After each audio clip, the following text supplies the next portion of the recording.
안녕하세요. 윤창성 목사입니다. 오늘은 야고보서 4장 17절에 대해서 조금 설명드릴게요. 오해하고 계시는 부분은 어떤 거냐면 본문이 뭐였죠?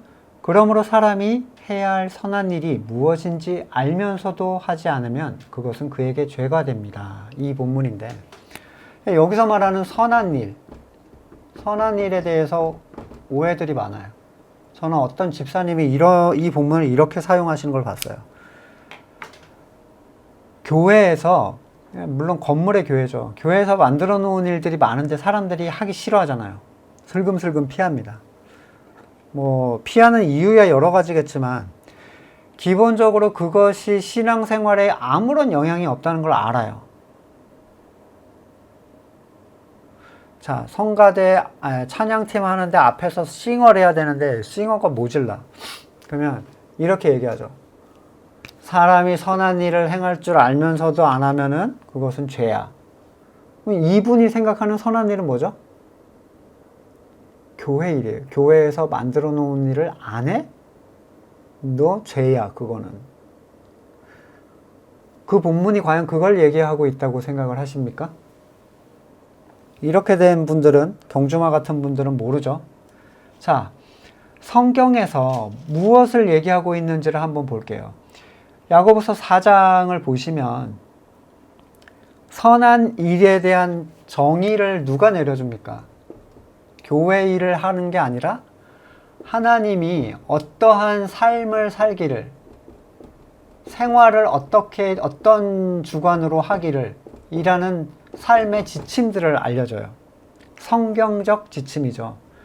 성가대 안 하거나 교사 안 하거나 구역장을 안 하는 것이 죄가 된다라는 소리는 완전 헛소리고, 여러분, 교회의 일이라는 것 자체는 교회가 된 자들이 하나님에 의해서 그리스도를 믿는 믿음 안에서 발생하는 어떠한 현상들을 교회의 일이라고 하는 거지, 기관에서 우리 이거 하고 이거 할 건데 할 사람, 교회 일을 안 해 감히 이렇게 생각하는 걸 얘기하는 게 아니에요.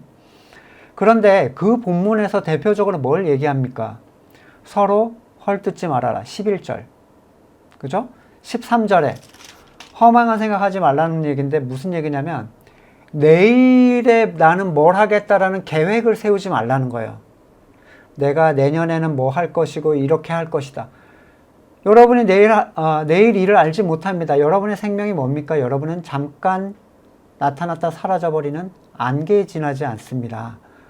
도리어 여러분은 이렇게 말해야 합니다. 주께서 원하시면 우리가 살 것이고 이런 일이나 저런 일을 할 것이다. 이게 성경이 성도에게 요구하는 태도예요. 선한 태도. 그런데 지금 여러분은 우쭐대면서 자랑을 합니다.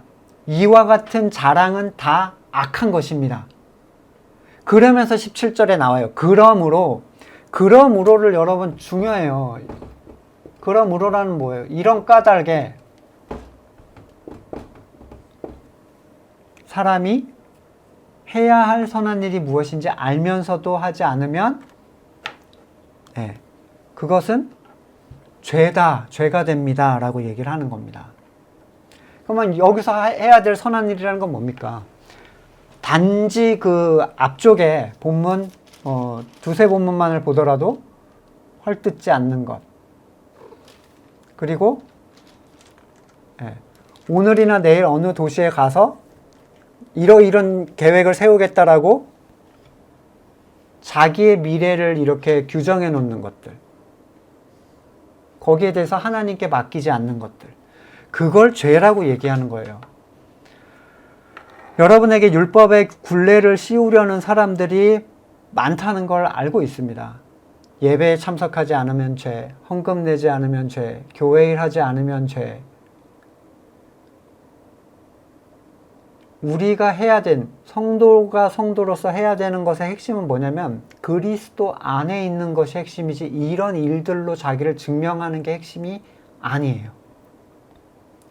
선한 일이라고 규정해 주는 분이 누구예요? 하나님이지 건물교회가 아닙니다. 건물 목사님이 너 일 열심히 하네, 참 착하다, 선하네.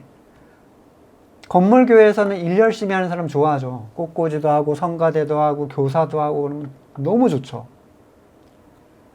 주방도 하고 청소도 하고 맨날 와서 새벽 기도도 하고 무슨 예배도 하고 교회에서 내내 보내요. 내내 시간을. 목사님 볼 땐 좋죠. 하나님 볼 때는요. 그의 가정은요. 정말로 여러분이 챙겨야 되는 것은 여러분의 삶이에요. 여러분의 생활, 일반 생활. 선한 것이 무엇인지에 대한 기준을 다시 정립해 보십시오. 그러면 그 구절 때문에 여러분이 쓸데없는 걸 짊어지는 일은 생기지 않을 겁니다. 다음 시간에 뵙겠습니다.